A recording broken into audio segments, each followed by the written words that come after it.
When was the last time that you went to a funeral? Was it your mother? Was it your father? Was it your grandfather? Was it your uncle? Was it your cousin? Was it your friend? Was it your wife? Was it your husband? The last time that you visited the grave, when you went to a funeral and you saw that person whom you loved that was laughing, crying, live, boasting, wealthy, educated, denying, arrogant, whatever they were. What was the demeanor of the people when you walked in that funeral home? When that person was stretched out in their last suit? What was the demeanor? Were the people cracking jokes? Were they dancing? Were they clapping and singing songs? No. Silence. Melancholy. Trauma. Why? Because every person that walked in that room, seeing that person stretched out, the first thing they thought about was not the person.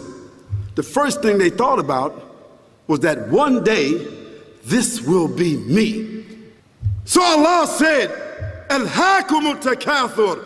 All of us, all of you are engaged in running your mouths, doing your business, multiplying, buying houses, cars, business, whatever you're doing. And when you're told about God, religion, life, morality, you're saying, look, I ain't got no time for that. I got no time for that. I don't want to hear that. I don't even believe in God. Matter of fact, I don't even know if I'm gonna die, and if I do, maybe I'm coming back again. We ain't gotta die. If we got enough money, we don't even have to die. See how arrogant people can be until they visit the funeral house. And then after you go to the funeral house, if you got the guts, if you're able to do so, you go to the grave. And now this is another scenario. And you say to yourself, is that it? I mean, 50, 60 years, scraping, struggling, scheming, lying, stealing, fornicating, jumping up and down, begging, working, and this is the end of it? I mean, is this what's gonna happen to me? Are they gonna be dropping me into a hole in the ground? A hole in the ground, the same hole that a cat digs after it defecates. Just a little deeper, but for the same reason. The cat digs a hole because the cat has dignity. Something that human beings don't seem to have. Instinctively, the cat digs a little hole, covers it up. Humans have got to be taught to do that, but it's for the same reason. So you and I, we're going into a hole a little deeper than the one the cat dug. And all the people that's crying, pulling out their hair, screaming, almost acting like they falling in the thing with you. They want to just jump in there with you. Not really though, you know, it's all an act. Because ain't nobody really gonna jump in there and stay in there. They don't love you that much. And then after all the shoveling get done, and they fill it up, and the box, you can't even see the box no more, the coffin that cost $5,000. I don't know what did they burn somebody in a $5,000 coffin for? I mean, if I was a funeral director, after they left, I would dig them back up and put them in another box and take that box back. And honestly, I'm telling you, that's what they do. Yeah. So after all the money and all the drama, and they dig that hole and put you in there and cover you up, and everybody goes back to the place, go back to mama's house or daddy's house or whoever's house, and you know, we cook some chicken or whatever it is, and we do a little dancing and drink some scotch and forget all about that person. And then we want the lawyer to come now and talk about, you know, divvying up the spoils. So if that woman who died had a husband, somebody else gonna marry him, you know that. And that man who died, you know that woman, in about 6 months or a year of grieving or whatever it is, she gonna come to understand that she needs somebody else to be with, so she gonna marry somebody. So that means if his suits are still in the closet and he can fit them, who gonna wear them? So it really means that after all this time, and the people walk away from that grave, it's over. What about that person in the grave? What's happening? Because you know and I know that death is almost like sleeping. Death is like sleeping. Your body is gone. Your body is dead. Your spirit is gone, but your consciousness is there.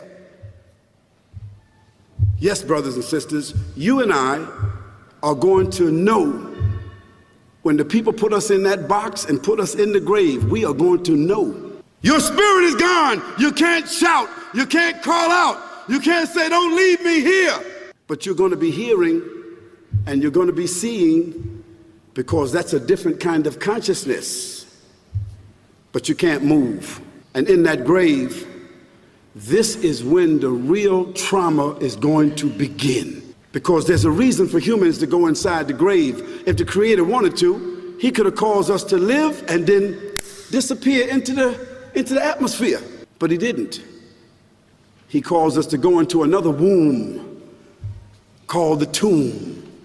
You started out in the womb of your mother and you wind up in the womb of the earth called the tomb. From the womb to the tomb. This is the whole trip. And this is what you have to think about. That grave is going to be a place of drama and trauma.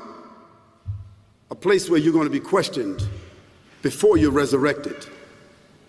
And brothers and sisters, do you think that human beings that have the ability to take a piece of earth, dig it up, irrigate it, put down seeds, plant corn, whatever the case might be. The corn comes up, they harvest the corn.